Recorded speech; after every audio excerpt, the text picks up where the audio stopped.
İsa Mesih keyde keyneka ki mergra warzane bî o kêra viciya şiteber. Di korî ey dima şî ew İsa'yê vatî marê rehma xwe bik ya lajê Dawudî. İsa şi jûkeye nê di korî ameyê hetek se İsa îna re pers kerd û va şmayê emel kenê ki ez şena nê gurwî bikere. Îna va ey ya Rab tu şenê.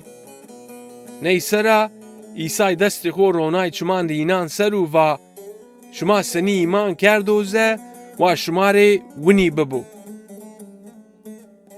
Ew çimê îna wirdinazî hema a sat de abiyay.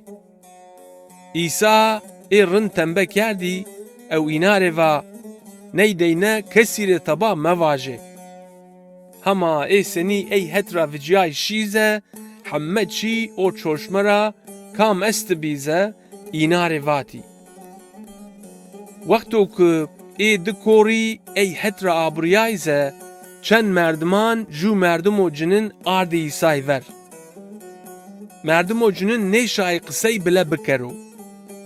İsa'yê senî cin ê merdimî re vedze merdim şa qisey bikero. Şêlek hemme ecêbmend û vatî welatê İsraîlê de kesî çiyên de wina qe hêç nêdî. Hema alîmê kitaba wina vatî. Oyo cinan ve ceno hema oyo ney kuvvetê şeytaniya kenoyo.